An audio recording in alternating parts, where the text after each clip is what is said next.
behind me is the connection of the corner of the western and southern wall. And behind me here is the rubble. When the Romans knocked down Jerusalem and the Jerusalem wall, there's the rubble that piled up over there behind me. As Jesus prophesied, he said, when his disciples in chapter 23 of Matthew said, "What magnificent stones," and Jesus said, "Not one shall be left upon another, but they will be all thrown down." And there's the pile that's still there, those huge, huge rocks. So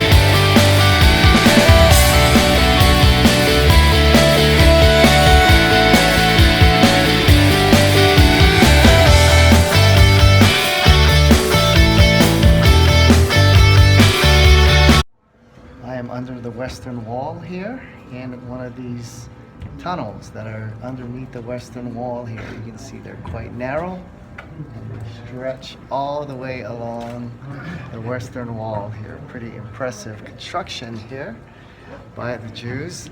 This is over a 2,000-year-old, perhaps more, older wall here. This is the southern steps, the southern entrance there, all around me.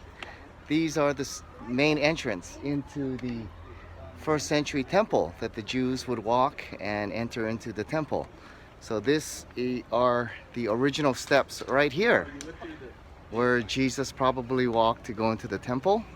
In the book of Acts, it says that the apostles preached at the steps of the temple.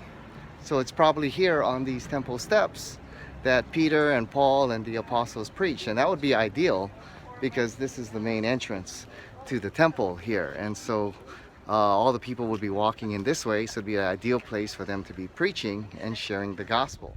All right, I'm up here at Masada here.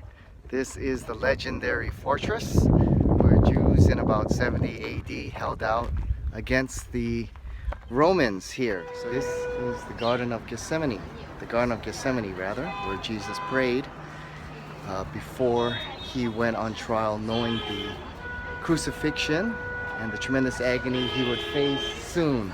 But there, that thick tree over there you see in the back, many believe is a 2,000-year-old tree, perhaps was a seedling when Jesus was here in the garden. But this is the Garden of Gethsemane where Jesus prayed, and behind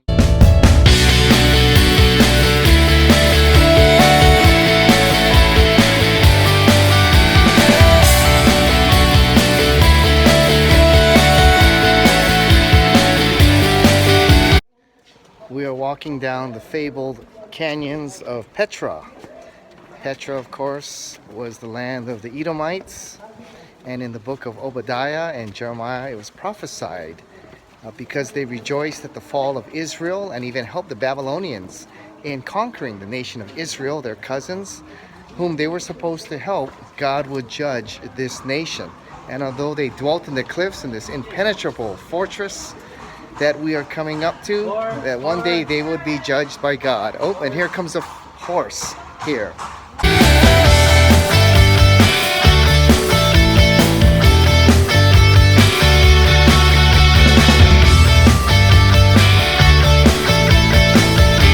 I gotta tell you, Pat, it's such an awesome experience to see where, you know, God and his people were, but where Christ walked for the disciples, for all the prophets, just everybody before us. And it's such an honor to be able to walk where they walked, to be where they were, to see all the things that happened before us, the history, the richness of everything. It's just wonderful. It's beyond a blessing. It's crazy. It's just so wonderful. This is a wonderful tour. I recommend every Christian to come here, strengthen their faith, and just be where Jesus was, and it, you know, was born and walked and did miracles and died and was resurrected. Arik, our tour escort, is so knowledgeable. He has so many facts in his head that he shares with us, even the political situation of Israel, and you have more compassion for that nation and what they went through. And of course, Pat Zukerin is the best. He knows so much about everything, and so all your questions get answered. So just a bit of Hebrew, okay? יום חדש שכבר הפציע, זה הזמן לשיר את שירך, מה שהיה וכל מה שעוד יבוא להם. גם בערב אהלל שמך.